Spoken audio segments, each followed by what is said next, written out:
Kia ora koutou, and welcome to Goodfellow podcasts. This episode is kindly supported by the Royal New Zealand College of General Practitioners.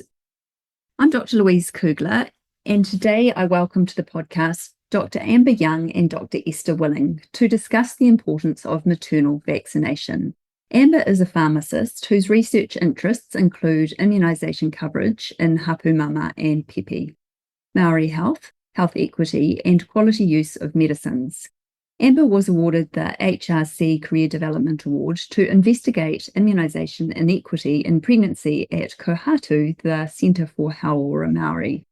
Esther is an Associate Professor in Hauora Māori and the Director of Kohatu Centre for Hauora Māori.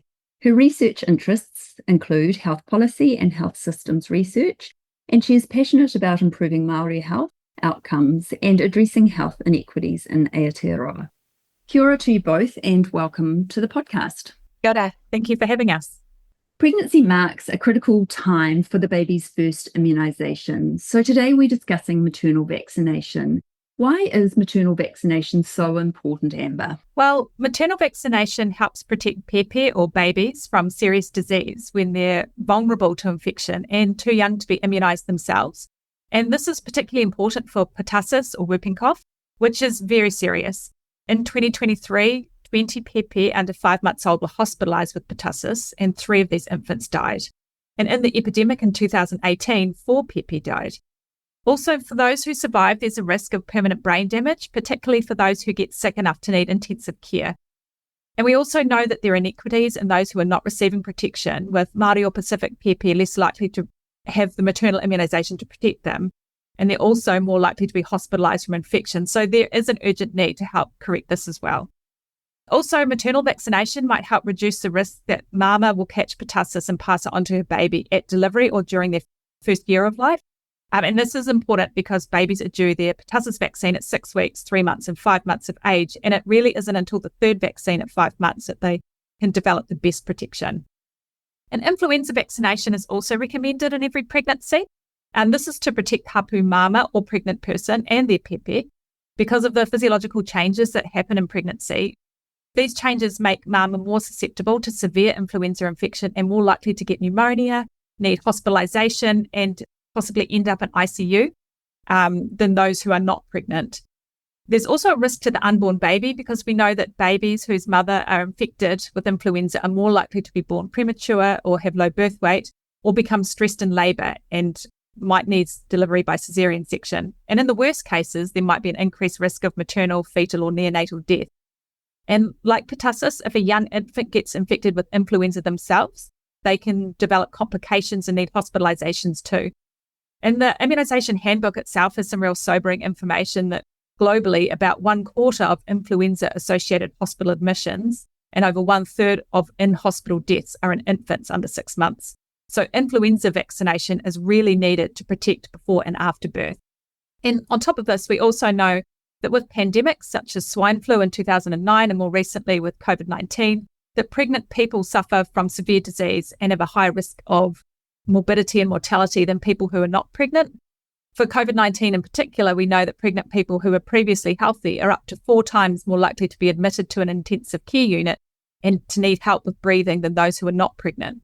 And like flu, babies born to mothers with COVID-19 disease are more likely to be born early and up to 5 times more likely to need newborn intensive care. So when pandemics arise and there are safe vaccines available, it's also important that they're provided to people during pregnancy to protect them from adverse outcomes. And it's really important to consider maternal vaccination within the context of the vaccinations for pepe and tamariki once they are born. And so maternal vaccination is really the first vaccination event for tamariki. And so if we're able to vaccinate their māmā while they're hapū, then we're protecting their māmā during pregnancy, particularly from influenza, but we're also giving that baby immunity before they're born and before they can be protected from the primary courses of vaccination at 6 weeks, 3 months and 5 months, like Amber referred to. So that period of the first 5 months of a baby's life, that they're quite vulnerable to these diseases and to really poor health outcomes if they do get influenza and pertussis. And so if we're wanting to protect them during that vulnerable time, the best way to do that is to do it through maternal vaccination for their māmā. during that time of pregnancy is also a time where whānau, where families are thinking about healthy decision-making for their baby, how they can take care of their baby. And so it's a good time to have conversations about vaccination, not only for maternal vaccination, but also to address any concerns or questions that whānau and parents have before baby's born, before the challenges of taking care of a new baby are happening, so that they're ready to be able to vaccinate their baby on time at 6 weeks. Thank you both for that. So, Amber, you've touched on vaccinations in pregnancy, but I wonder if you could delve into that a little bit more. What vaccinations are recommended in pregnancy in Aotearoa? Sure. So in Aotearoa, we recommend that people are vaccinated against pertussis and influenza in every single pregnancy. The pertussis vaccine is given as Tdap, which is a vaccine that also includes tetanus and diphtheria boosters, and these are also safe to be given in pregnancy. And the reason these vaccines are needed with every pregnancy is that they're not able to give lifelong immunity against the diseases, and more importantly, boosting during pregnancy makes the individual build more antibodies, which are then transferred to pepe to protect them. And without the booster given in pregnancy, there will not be enough circulating antibodies to also protect pepe when they're born. And the pertussis vaccine should be given in 2nd and 3rd trimester of pregnancy, regardless of the interval since they've had their previous vaccination. And ideally, it's given from week 16 during the 2nd trimester to ensure there's enough time for māmā to build antibodies and these to then be transferred to pepe before they're born. And also for influenza, as we all know, the virus adapts and changes with every season. So we need to make sure that we have an up-to-date vaccine to protect hapū, māmā and pepe from the right strain of the flu. And the vaccine is available from around April until the end of the year to protect during the influenza season. And we recommend that māmā are vaccinated at any time during their pregnancy. And if their pregnancy happens to cross over 2 influenza seasons, then they can be vaccinated in each season with the most up-to-date vaccine, as their risk from influenza actually increases with increasing gestation as well. And similarly to influenza, it's important to ensure that māmā are up to date with their COVID-19 vaccination and to offer them a booster in pregnancy at any time during their pregnancy if they're due for their booster. The COVID vaccine that's recommended is the community vaccine for use in pregnancy. That's a great point that you make about influenza across 2 seasons. And actually, to be honest, I'd never thought of that. So thank you for bringing that up. So how exactly does maternal vaccination protect the pregnant woman and her pepe? Well, when people are vaccinated in pregnancy, they build antibodies to protect against the infection. And these antibodies travel into the baby's bloodstream through the placenta. There's also some antibody transfer in breast milk that offers protection when pepe is born as well. But the transfer of antibodies is what we call passive immunity and protects pepe for the first few months of their life when they're most vulnerable, as Esther was talking about. And they're too young to be immunised at this time themselves. The antibodies that māmā make can protect pepe from severe whooping cough for up to 3 months after they're born and from influenza for up to 6 months after birth. Also for mum, when we think about influenza or COVID infection, we need to think about the physiological changes that occur in pregnancy. So in pregnancy, there's a complex immune regulation that occurs. The modifications to the maternal immune system can cause changes in the immune responses to some infections that may make māmā more susceptible to diseases like influenza and COVID-19. There's also a risk of more severe pneumonia because of circulatory changes and diminished lung capacity as the pregnancy progresses. And because of these responses, influenza vaccination is really important to prevent severe disease. And the maternal vaccination against influenza can reduce the incidence of infection by about half and reduce the need for hospitalisation by approximately 65% in the mother and almost 50% in infants under 6 months of age. Esther, I wonder if I can ask you how well we're doing as far as maternal vaccination coverage in Aotearoa. We're not doing well for maternal vaccination. We actually have quite low maternal vaccination coverage. In most regions in Aotearoa, it's below 50%, and in some regions, it's much lower than that, like in the 20s. And when we look at specific populations such as Māori communities in hapū māmā who are Māori or Pacifica, we see that there are significant inequities for these hapū māmā compared to non-Māori and non-Pacific women. And in some regions, vaccination coverage during pregnancy is as low as 8%. And that's not going to be able to protect those māmā or their pepe from these preventable diseases. We also see a lot of variation regionally. So depending on where you live in Aotearoa New Zealand, there is significant variation in coverage for maternal vaccination. And again, differences in those levels of inequity. And another population group that have low rates of maternal vaccination are people from low socioeconomic backgrounds. So for whānau that are really struggling to meet the cost of living and just day-to-day life, we see lower coverage for maternal vaccination. And so many of these community groups are already facing significant disadvantage within our health system. And then this is another health issue on top of that. So these are preventable diseases and they're not having access to maternal vaccination to protect themselves and protect their babies. So you've mentioned some barriers to accessing vaccination, but what else is going on? Well, this is an area we actually have done quite a lot of research in Aotearoa New Zealand, looking at barriers and enablers in accessing vaccination services. And a lot of the research that Amber and I have done over the past couple of years, along with colleagues, have focused on identifying barriers in accessing maternal vaccination for hapū māmā. And some of those are ones that probably won't surprise people. So challenges in accessing primary healthcare services like transport, so getting to their GP or to their pharmacist to be vaccinated. The challenges around childcare for their older children, concern about taking other children into the GP clinic with them when they need to be vaccinated. There are significant challenges at the moment in getting appointment times with a practice nurse or a GP to be vaccinated during pregnancy. And what's really significant in these access issues is that antenatal care in Aotearoa New Zealand is usually provided by an LMC or by a midwife in the community or within the hospital. And so for many hapū māmā, they're actually going through their entire pregnancy without interacting with their general practice, other than perhaps for immunisations. And actually their doctor and practice nurse might not even be aware that they're pregnant. So there's challenges there in getting appointment times, but also in a different process of care for hapū māmā that might not intersect with general practice. Many hapū māmā are living busy lives, taking care of multiple people within their whānau, juggling work with their pregnancy and meeting their appointments. And that can be really challenging to take time out of work, particularly for māmā who perhaps come from low socioeconomic backgrounds. It might not be an option for them to take time out from work to go to midwife appointments or to get vaccinated. And we know that for some people it's a lack of priority, so it's very low down the list of priorities of things that they need to do in their complex and busy lives. And we know that there's a lack of strong recommendations by trusted health professionals. So we know in the previous research that Amber and I have done together that when trusted health professionals recommend vaccination, then hapū māmā are more likely to prioritise it.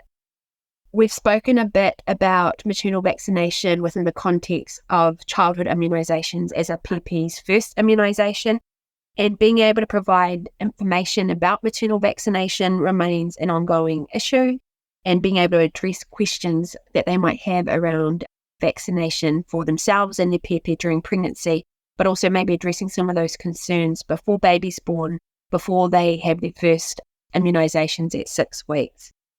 And probably one of the real challenges at the moment within the New Zealand health system is a lack of midwives, particularly community-based LMCs, so that we are having continuity of care for hapū māmā and their babies during pregnancy. That is a challenge here in Dunedin, where Amber and I live and work, but I know it's a challenge elsewhere within Aotearoa New Zealand. So I wonder if we can touch on the impact of COVID in New Zealand and how that affected maternal vaccination. Yes, so there are also some people who are worried about getting vaccinated in pregnancy because they're concerned about what the vaccine might do to their PP or because they're worried about the side effects. And we've seen recently, I'm sure everybody can acknowledge that there's been a really large increase in disinformation being shared about vaccination because of the COVID-19 pandemic. And this has resulted in people losing confidence in vaccination in general across the board. There's also maybe some increased distrust of the health system and health providers. And this reduced trust has impacted on vaccination rates in the community. Before, people may have been happy to be informed of the recommended vaccines and then go and get that done, but now more people are hesitant and looking for more information or even alternative sources of information, and it can be hard to sort out the fact from the fiction when you're online. So that can be quite challenging for whānau. People are also tired of vaccines, so there's been a bit of a change in community feeling around it. I've heard stories about elderly people saying they used to get the flu vaccine, but they don't bother anymore. So there's been a real change in attitudes with some people, and this is quite concerning. Of course, we know that devout anti-vaxxers are the stark minority, but they have a very loud voice and very persuasive arguments that can sway hesitant people into making choices that aren't really truthfully informed. And this is something that we need to work on to help people make choices from correct information. So is vaccination in pregnancy safe and well tolerated? Yes, the recommended vaccines are safe and well tolerated in pregnancy. There's significant testing and monitoring that occurs with vaccinations, particularly when they're given during pregnancy to ensure they're safe. And this includes long-term monitoring for health outcomes. And this happens in New Zealand and also on a massive global scale. In New Zealand, there's been large retrospective cohort studies, and one in 2013 that included all birthing people and women. So it had over 8,000 people in the cohort, looked at pertussis vaccination and didn't detect any increase in adverse outcomes in pregnant individuals or their infants attributable to the vaccine. And influenza vaccine has been recommended in pregnancy since the 1960s in the US. And there's research spanning over 50 years outlining the safety of influenza vaccination in pregnancy. And recent studies have found that the influenza vaccine is protective against infants being born prematurely, having low birth weight, or being stillborn. And in 2018, MedSafe released a bulletin strongly recommending influenza immunisation during pregnancy. So we can be confident that they are safe. However, we have to remember that people can still expect the same sort of side effects that you might get with vaccinations when you aren't pregnant, such as pain and swelling at the injection site, mild fever, headache, and aches and pains. And also very rarely, we're all aware of the anaphylaxis that may occur. Generally, about 3 times for every 1 million doses, we might get a case of anaphylaxis. And there's also the well-known risk of myocarditis and pericarditis with the COVID vaccine that we look out for everybody. So overall, they're safe, but we still need to make sure that we remind people of what to expect and what to look out for, and we undertake the appropriate monitoring as we would for anybody being vaccinated. So I'm hearing that our vaccination uptake for our pregnant women in New Zealand is abysmal, 8 to 50%. I wonder if you can touch on what's been tried to increase maternal vaccination rates and what has worked so far. So we need to remove barriers to vaccination and make sure it's easy for people to fit into their busy lives. And there are many activities occurring now that are helping to boost vaccination coverage. For instance, there are midwives now setting up vaccine fridges in their practice to enable them to vaccinate hapū māmā right at point of care. And in some antenatal units across the country, vaccinating hapū māmā is becoming part of the routine. Also, we've got pharmacies now being able to offer free vaccinations for hapū māmā. And this is really particularly helpful for those who can't access their GP at a time that suits them, or because pharmacies can have extended opening hours and be accessible on weekends, which is really useful, particularly for māmā who work or cannot get access to suitable transport during typical GP opening times. Also, opportunistic vaccination is also seen as a valuable way to get people vaccinated. And what I mean by that is, say, if hapū māmā are bringing in children for the immunisations, they can be offered vaccination too at the same time. And outreach services are also very effective for people who can get vaccinated in their own home, which they might prefer. They might find that more comfortable for them, and they might not want to go to a GP practice where there are sick people around to get vaccinated.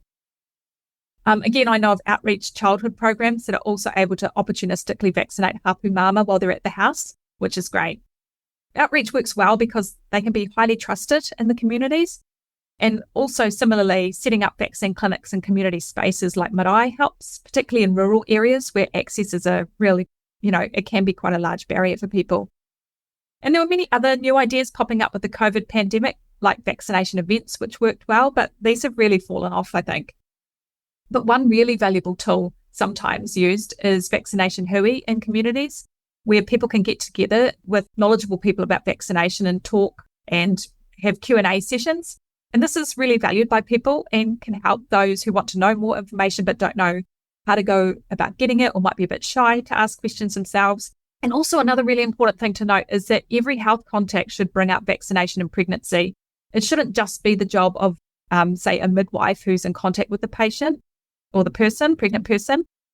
In one study I did, a pregnant woman heard about maternal vaccines first from the receptionist at her GP practice, which I thought was really great. So at many points in hapū māmā, as they progress through their pregnancy, they might interact with pharmacy, they might interact with their GP or their midwife or whoever, but everybody should, bring up vaccination conversations. So overall, it's really about removing access barriers and helping people to get the information they need to make these informed choices. Esther, I wonder if we can touch on vaccinating the family and where this fits into maternal vaccination, please. Amber and I have spoken a bit today about considering maternal vaccination within the concept of whānau order, so thinking about protecting hapū māmā and their pepe within the context of a wider whānau. And for many Māori whānau and Pacific whānau, decisions around vaccination aren't just made by the hapū māmā. They're actually collective decisions that are made by the whānau, the parents, maybe grandparents, aunties and uncles, older children involved in that conversation. And so we need to consider maternal vaccination and childhood immunisation within the context of protecting whānau from these preventable diseases. And so actually having those conversations about vaccination during pregnancy can help address some of those concerns whānau have, and then most importantly, give them time to make informed decisions about protecting themselves and their pepe. I found this is really helpful within my own Māori whānau and talking to some of my cousins when they're hapū around being able to address some of their concerns about vaccination at a time when they're thinking about protecting their baby's health and well-being. And so taking that approach and not making an assumption that just because hapū māmā or their whānau have questions about vaccination, but actually thinking about providing them with the information they need to go away and make a collective decision about vaccination. So not making an assumption that just because someone turned down a vaccination at this appointment, that they're not going to be open to it at a later one as well. And within that as well, Amber's talked about a number of different primary care and community practice interventions and processes that help support maternal vaccination, and also from our experiences with vaccination during COVID. And a lot of those really are about providing options for whānau to make a decision about where and when they want to be vaccinated. So increasing access to maternal vaccinations is a really important one, making them aware of being able to be vaccinated in places like their local pharmacy or at community events is really important so that they have some choice in accessing vaccination services that meet their needs as hapū māmā, but also for their whānau. Wonderful. Thank you. Some really great points there, Esther. I wonder about health policy. Does this need to move to a higher level than primary care in the community and become part of our health policy in Aotearoa New Zealand? Yes, I do think so. I think one of the challenges within our current approach to ensuring we have high levels of vaccination coverage, particularly for maternal vaccination, is it's hard to know who's responsible for that, who's accountable for achieving high vaccination coverage during pregnancy. Our health system's been through a lot of changes over the past couple of years, but I think the current approach of focusing on childhood and not including maternal vaccination means that we don't have the attention on maternal vaccination that's needed, and we don't have that policy whole health system directive that's trying to look at ways of improving maternal vaccination. It's kind of forgotten about within our current health system. And this has come across, for example, within the health targets for childhood vaccination and trying to increase childhood vaccination to 95% coverage. I think that focus on childhood vaccination will actually take attention away from vaccination at other age groups, like vaccination during pregnancy. So it really should be part of that health target package and be included as a key vaccination event to protect hapū māmā, but also to set their baby up for good health and well-being. That's an interesting point about childhood vaccination, because actually a lot of my experience with vaccinating pregnant women is when the child comes in for their vaccination and it's an opportunistic event for the pregnant woman at that time. So I suppose we just need to get our targets up across the board, really, don't we? Yeah, I think targets can be useful in specific areas, but it has to be clear who's accountable for that target. And if we just leave accountability with primary care providers with general practice, we're actually missing opportunities to vaccinate hapū māmā in a wider context. So within a pharmacy setting, vaccinations by midwives, vaccinations within the community or at home. And we actually need a coordinated system or approach to maternal vaccination if we want to actually improve coverage and address those inequities. So your feeling is that health targets do work or don't work with respect to vaccination? Well, my PhD was actually on the previous immunisation health target for 2-year-olds. That was to immunise 95% of 2-year-olds by 2012. And what my research in that showed was that they were really useful for focusing attention on vaccination, supporting DHBs to take coordinated approaches to improve vaccination. They encouraged collegial competition between primary care providers, but they also took a lot of work. There was a lot of target fatigue when the target finished, and we actually saw vaccination coverage drop off afterwards. We got really high rates of coverage for 2-year-olds, 93%, with only 1% difference for tamariki Māori, and actually Pacific children at 2 years of age had higher rates of coverage than the general population. So we know they've worked in the past, but they do have consequences, and those consequences were challenging in 2012, but I think they'll be even more challenging within the current health system, which is coming off a very difficult couple of years with COVID, with health system restructures, with capacity within the health system. So the context at the moment in 2024 is quite different to 2012, and we need to be conscious of that.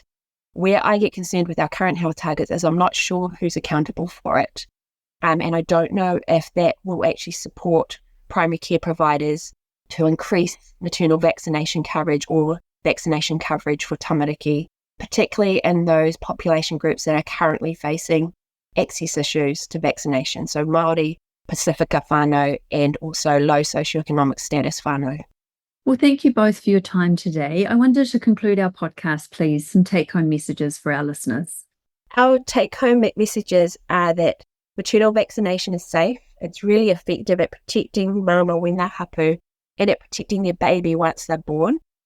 We would really recommend maternal vaccination for every hapū māmā, even if they've been pregnant before. So if this is not their first pregnancy, they still need to be vaccinated to protect them during that pregnancy, but also to protect that baby from preventable diseases like pertussis, like influenza and COVID. We would really recommend being well informed and supported to make positive decisions or vaccination decisions for whānau. This is really important, and it's really the responsibility for all health professionals who come into contact with hapū māmā and their whānau to be able to provide the information they need to make positive health choices for vaccination for them and their baby. We would recommend a range of health contacts should be provided with information about maternal vaccination. And so this again is putting the responsibility for addressing concerns or questions about vaccination across multiple health professionals, for every health professional that comes into contact with a hapū māmā. And finally, we recommend that there need to be system level changes made that actually address those barriers that we know exist in accessing maternal vaccination. So some of these key barriers around appointment times, around ensuring that people can get appointments with their GP, and making sure that hapū māmā have an LMC, have that continuous care during pregnancy.